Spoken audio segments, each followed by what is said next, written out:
Welcome to NHD Photo DIY video on how to make a macro tripod adapter. And basically what I've done is I mutilated a microphone stand that I got off a auction house, and basically it has this nice pew pew. It has this nice connector here that connects it to the mic stand, but we're not going to use it on a mic stand. We're actually going to use it on a tripod or a light stand in order to angle the camera different angles, which is ideal for macros. So if you're taking pictures of flowers, things like that, you can't get a tripod in there. Having this, which will extend your reach, will be a benefit to you if you're into macro photography. And this one is an older mic stand, so it has a really good metal construction, and the clamp on here is excellent. It's a really good clamp. So I mean, you can probably get a mic stand like I got on an auction house, or thrift store, something like that. So they're out there. I've seen them around in thrift stores and things, and they're usually not that expensive. I got this one for, I think, $15, believe it or not. So what you need to do is, actually I'm going to take the pole out first, this thing. And what you're going to need is a 5/8 to 1/4 adapter. You can get this at bnhphoto video.com. They have these, I think, what did I spend on this? I think it was like $5. It was not that expensive at all. But this is made to take a mic stand and adapt it down to, tripod adapter. And this is 5/8 male to 1/4 female. Okay, and what you do is you put it into the bottom of this thing right here, screw that in. You're going to need a sizable screwdriver to fit into the groove there without damaging it, and just screw that in. One thing I would recommend to make this permanent is Loctite. You just put a couple drops on there before you screw it in, and that will make it so it doesn't loosen at all, though this is fairly tight on here. Okay. The next thing is we're going to put the pole back in here. And the next part of this is an elbow adapter. This is usually used for strobes. This has a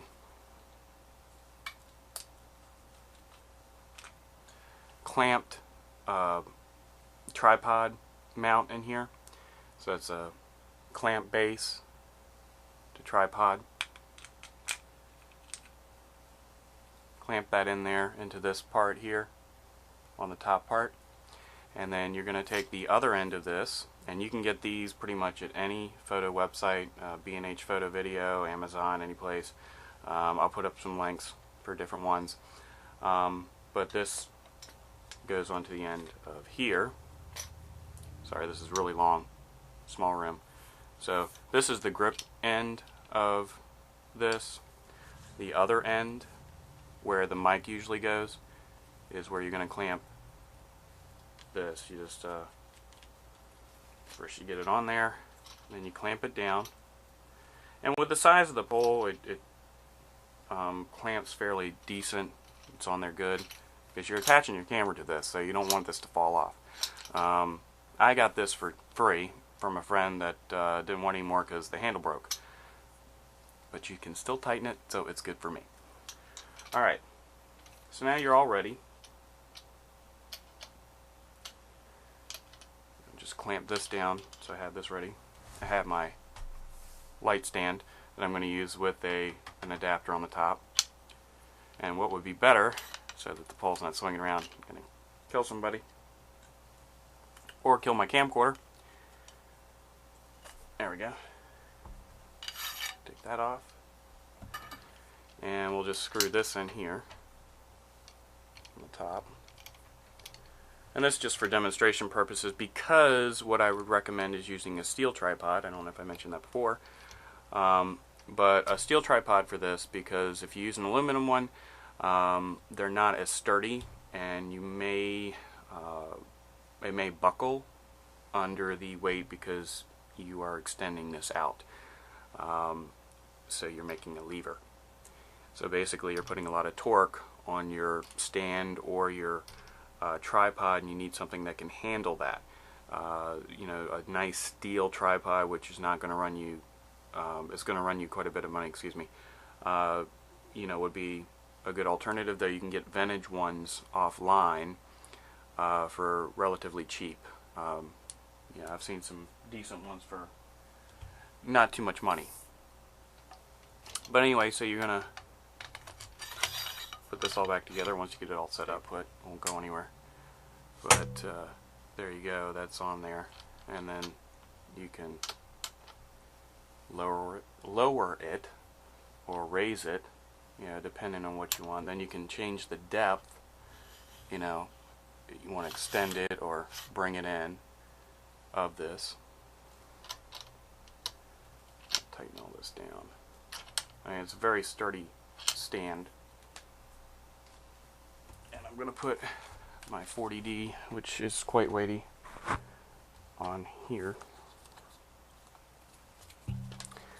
Well, you know, it would be easier if I just take this out.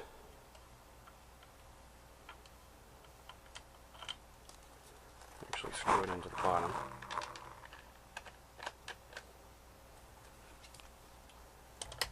And then get it in there. Clamp down really, really good.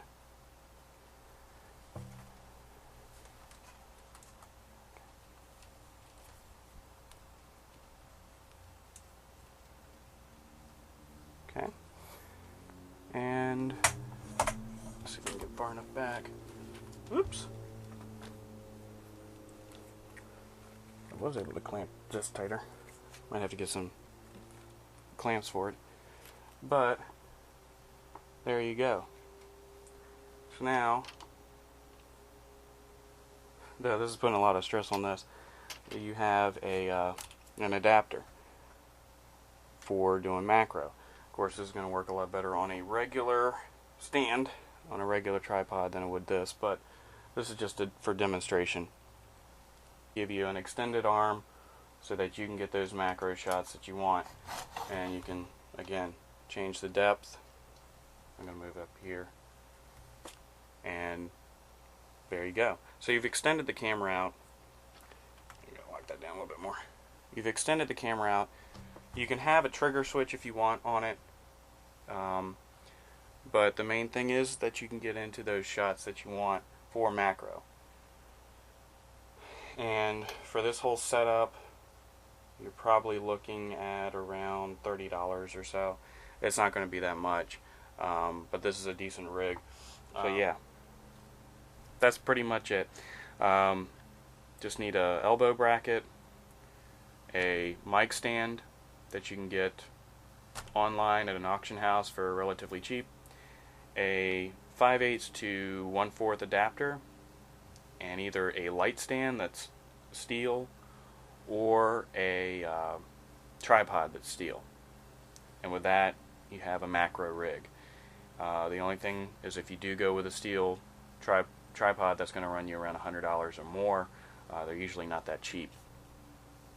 But they do have sturdy bases, and they usually have a very sturdy stand to attach this to.